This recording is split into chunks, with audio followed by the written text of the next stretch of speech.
এই সেই দিন। এবার শুরু হয়েছে ভারতীয় মানে বিমান বাহিনীর খেল। এমন খেল, একদিকে লঙ্গওয়াল ভেবেছিল লঙ্গওয়াল দিয়ে দেবে পাকিস্তান, লঙ্গওয়ালে আটকে গেছে। সেই মেজর লঙ্গওয়াল কিছুদিন আগে প্রয়াত হলেন, অত্যন্ত দুর্ভাগ্যজনক। সেই স্মৃতি বর্ডার সিনেমাতে আমরা দেখেছি। কেননা সকলেই আমরা তখন ছোট, ৭১-এর মুক্তিযুদ্ধ পরে আমাদেরকে রোমাঞ্চিত করেছে। এই সেই দিন, কাউন্টডাউন শুরু। আর ঠিক এমন দিনে অখণ্ড বাংলাদেশকে জায়গায় ওখান থেকে আরাকান আর্মি ওখান থেকে ঢুকে পড়েছে।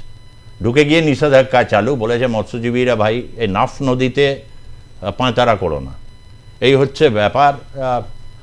তাহলে কি দাঁড়ালো? নমস্কার, আমি আজকে অনেক গর্বিত আপনাদের চ্যানেলে, কেন যে আজকে দিন 14 ডিসেম্বর 1971-এর কথা বলতে গিয়ে আমাদেরকে নিজে কি উল্লাস হচ্ছে, কি ফিলিং আসছে, এটা আমি এক্সপ্রেস করতে পারছি না। হয়তো আমার শব্দগুলো আমার কাছে নেই। আপনি তো আগেই বলে দিলেন কি বাংলা ভাষায় এত শব্দ আছে, কিন্তু আমার কাছে ও শব্দগুলো মাথায় ঢুকবে না। কেন? আমরা যে ফৌজি লোক, নাম্বার 1। আমি 3টি জিনিসে কথা বলবো। আজকে দিনে 14 ডিসেম্বর 1971-এ কি ছিল? আজকে জল নিয়াজি কাঁদছিলেন। নিয়াজি কাঁদছিলেন। অবশ্য আমি বাইরে যে মিউরালটা দেখি, ওখানে ফোর্টিলিয়ামের বাইরে মুখটা বড় গম্ভীর, এরকমভাবে নিচু করে বসে আছেন। তার কিছুদিন আগে তিনি বলছিলেন, ভুট্টো বললেন যে দরকার পড়লে 100 বছর ধরে চলবে যুদ্ধ। Last man last round. আপনি ঠিকই বলছেন, last man last round. And who জল নিয়াজি আপনি জানেন? Military cross winner. Okay British army আমাদের ফিল্ড মার্শাল মানেকশার মতন ওনাকে মিলিটারি ক্রস দিয়েছিল বার্মা ক্যাম্পেনে, রাইট? ওনার নামে একটা ঢাকায় রোড আছে। যে সময় উনি গেছিলেন, ওখানে একটা চিফ মার্শাল অ্যাডমিনিস্ট্রেটর হয় বা কমান্ডার ইস্টার্ন পাকিস্তান হয়, ও সময় ঢাকাতে ওনার নামে ছিল টাইগার নিয়াজি রোড। ওরকম লোক, ওরকম সোলজার কেউ ইস্ট পাকিস্তানে যেতে চাইছিল না। কেন? যে জলটিকা Khan, the butcher of east Pakistan Bangladesh, যারা 25-26 মার্চ 1971 ঢাকা ইউনিভার্সিটি থেকে আরম্ভ করলো ওরা, আর অনেক লোককে মারলো। জানেন, আমার কথা শুনবেন না আপনারা, আমরা তো ফৌজি লোক, আমরা তো আমাদের কথা বলবো। আপনি শুনুন না পাকিস্তানে কি হলো। Hamidur Rahman, justice Hamidur Rahman commission report PDF, এইটা আপনার ইন্টারনেটে অ্যাভেলেবল আছে, আপনি তুলতে পারেন। পারভেজ মুশারফ যখন এসছেন ওটা ডিক্লাসিফাই করলেন। আজকে পাকিস্তান আর্মি যে কন্ডিশনে আছে বিকজ অফ দ্যাট রিপোর্ট। ওই রিপোর্টের মাধ্যমে আপনাকে বলছি, আজকে 15 ডিসেম্বরে আপনার জল নিয়াজি বেরোননি ওনার নিজের বাংকার থেকে। উনি অলরেডি গতকাল উনি একটা চিঠি, মানে 13 ডিসেম্বর একটা চিঠি উনি ওখানকার UN রেপকে দিয়ে দিয়েছিলেন কি আমরা সারেন্ডার করতে চাই, আমরা সিজ ফায়ার করতে চাই। ওই সিজ ফায়ারটা ঘুরে ফিরে নিউ ইয়র্ক থেকে আমাদের ডিপ্লোম্যাট ওখান থেকে আমাদের দিল্লিতে এসছে। আমাদের জল মানেকশা যিনি ছিলেন বাদ মে পরে ফিল্ড মার্শাল মানেকশা, উনি বলেন what ceasefire? No ceasefire, আমরা সিজ ফায়ার অ্যাকসেপ্ট করবো না, শুধু সারেন্ডার।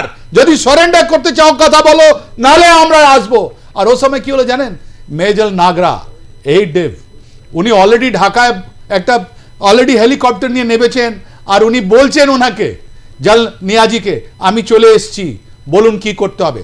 এটা আপনাকে একটু বলে দিই, একটু যুদ্ধ কৌশল কি রকম ছিল। পাকিস্তান আর্মি একটা ডিফেন্সিভ মাইন্ডসেট নিয়ে ওরা কি করেছিল, ছোট ছোট জায়গায় নিজের দুর্গ বানিয়ে ফেলেছিল। একটা টাউন, একটা শহর নিয়ে ওরা ডিফেন্সিভ নিয়েছিল। আর আমাদের ছিল মোবিলিটি। তার মানে মাস্ক অ্যান্ড অ্যাডভান্স। লড়াই করতে যেও না, ওদেরকে চারদিকে ঘিরে ফেলো, আর নিজে তোমার যে টার্মিনাল অবজেক্টিভ আছে ওদিকে চলো। জানেন, এই মেঘনার উপরে আমাদের লেফটেন্যান্ট জেনারেল সগৎ সিং এই 12 তারিখে উনি নিজের হেলিকপ্টার নিয়ে, একলা হেলিকপ্টার নিয়ে আমাদের জেনারেল সাহেব মেঘনা রিভারে ওপারে নামলেন উনি। ওটা দেখে আপনার পাকিস্তান আর্মি নার্ভাস হয়ে গেল। ওরে বাবার, এরা তো কোনোদিন ওরা ভেবেছিল ওরা আস্তে আস্তে আসবে, আমরা আস্তে আস্তে লড়বো, ওরকম কিছু হয়নি।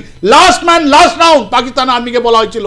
ওই মেঘনা রিভারে যখন lieutenant general Sagat Singh cross করেছেন, তবে থেকে এদের ওদের যে মোরাল ছিল, ওদের যে ছিল, সব শেষ।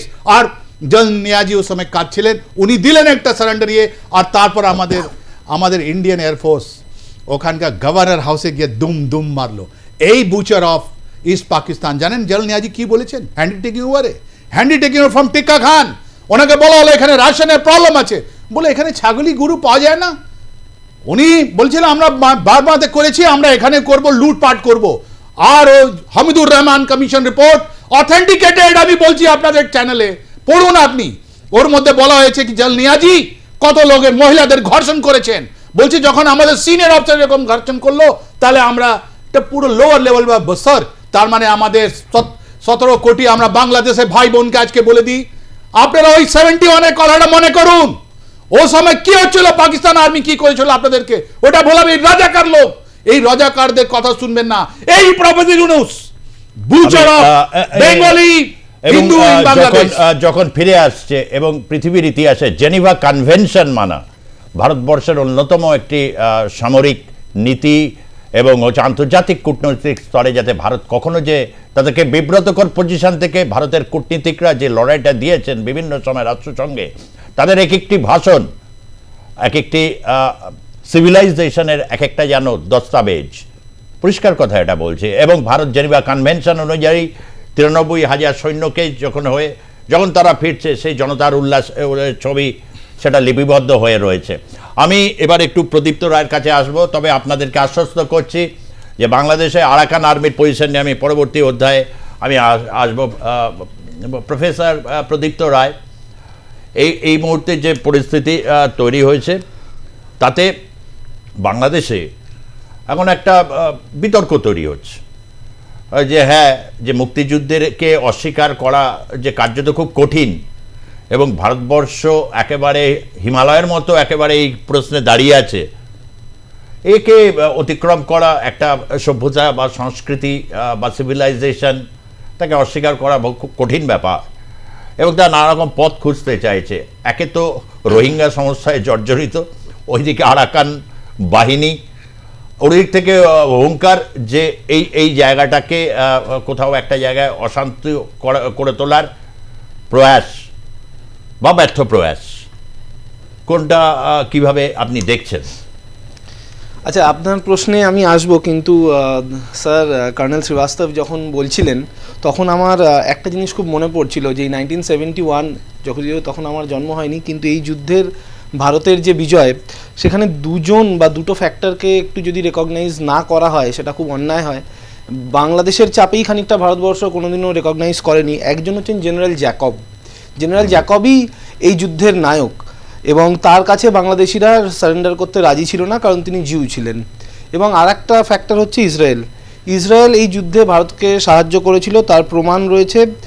পিএন হাকসারের সাথে ইন্দিরা গান্ধীর যে কমিউনিকেশন, সেই কমিউনিকেশন রাখা রয়েছে ন্যাশনাল আমাদের প্রাইম মিনিস্টার লাইব্রেরিতে, এবং সেই লাইব্রেরিতে তৃতীয় খণ্ডে এই চিঠি চাপাটি রয়েছে ইন্দিরা গান্ধীর সাথে গোল্ডা মেয়ারের, তৎকালীন ইসরায়েলি প্রাইম মিনিস্টার। যদিও তখন ভারতবর্ষের সাথে ইসরায়েলের ডিপ্লোম্যাটিক নর্মালাইজেশন ছিল না, একটা ব্যাক চ্যানেল কথাবার্তা বা থ্রু কনসুল কথাবার্তা হতো, কিন্তু ইসরায়েল এই যুদ্ধে ভারতকে সহায়তা করেছিল।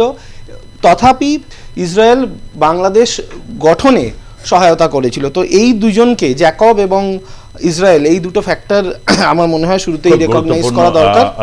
দিক তুলে ধরলেন। আসলে এত সমৃদ্ধ ইতিহাস, মুক্তিযুদ্ধের এই ইতিহাসে বহু চরিত্র অনেক সময় হয়তো মনে আসে না, ঠিক কথাই। এনারাও একজন বড় মাপের নায়ক ছিলেন।